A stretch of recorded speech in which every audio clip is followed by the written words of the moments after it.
Hey, it's Veronica with Craft Review. Spring has sprung, so today I'm celebrating by making a wreath from stuff I found in my yard. I'm using natural materials throughout the wreath so that it's easy to compost later. For the base of the wreath, I'm using the inner piece of an old 10-inch embroidery hoop, some jute twine, and a bunch of new green tree branches with the leaves removed. For the decorative part of the wreath, I'm using fresh thyme and dried flowers. You can use any herbs, flowers, or other plants you have available.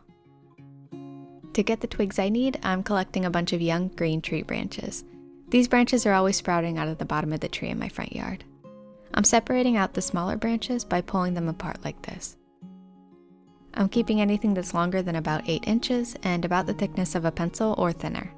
I bet tomato vines would be perfect for this. The amount of twigs you need depends on the size and thickness of the wreath you're making. I'm making a skinny wreath, so I only ended up using about 50. It sounds like a lot, but they added up pretty quickly when I was collecting them. Now I'm removing the leaves by pulling in the opposite direction that they grow in. The branches are really flexible. It's important to use these pretty soon after picking because they'll start to get brittle after a few days. With leafy plants and bigger flowers that visibly wilt, you'll need to hang them upside down and dry for a few days. But if you're looking for a shortcut, you can bake them in the oven at 275 for about 10 minutes.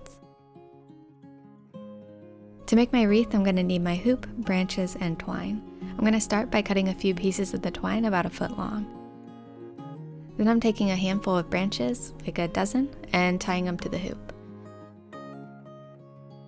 This whole step is like a rough draft, so it doesn't need to be pretty. Tie the bundle of branches in a few places, and then add a second bundle to the hoop. Do the same thing as with the first. You can bend the branches with your hand to test how it'll look later, and add the branches as needed. Continue doing this around the rest of the hoop until it's covered and you're happy with the amount of branches. Next, I'm cutting a really long piece of twine. I'm tying it around the wreath in one place and then tightly wrapping all the branches to the hoop.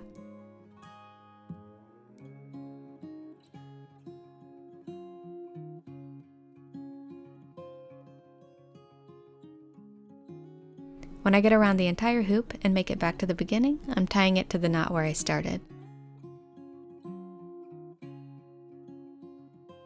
I lost a twig here, so I'll just tuck it back underneath the twine. Now I'm going around and trimming off any branch ends that are sticking out, then carefully clipping off all the original knots of twine. I'm avoiding cutting into the long piece of twine because that could undo the whole thing. When I'm done, my wreath looks like this. The embroidery hoop is mostly covered and the twigs are held in place with the wrapped twine.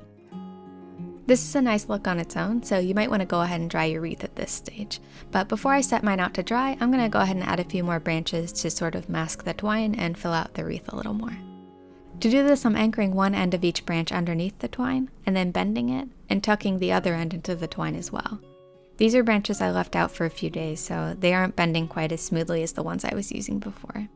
I'm just going around the wreath, adding these extra twigs in here and there to fill it out. I'm also going around the outer edges too.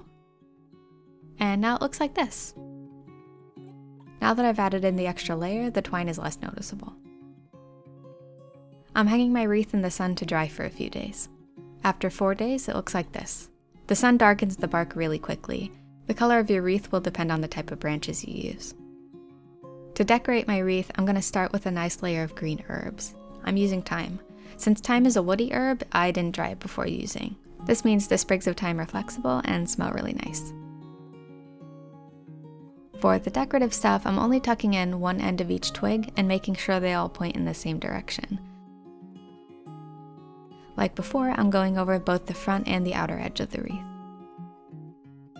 Now that I've got the green layer of herbs in, I'm going to add my flowers. I'm starting with the smallest flowers first and working my way up.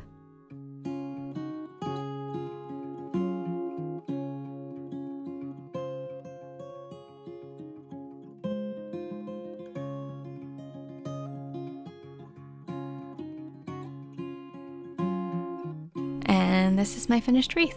So I can hang it, I'm going to take my twine again and make a small loop, then secure the loop like this through 2 of the pieces of twine on the back of the wreath.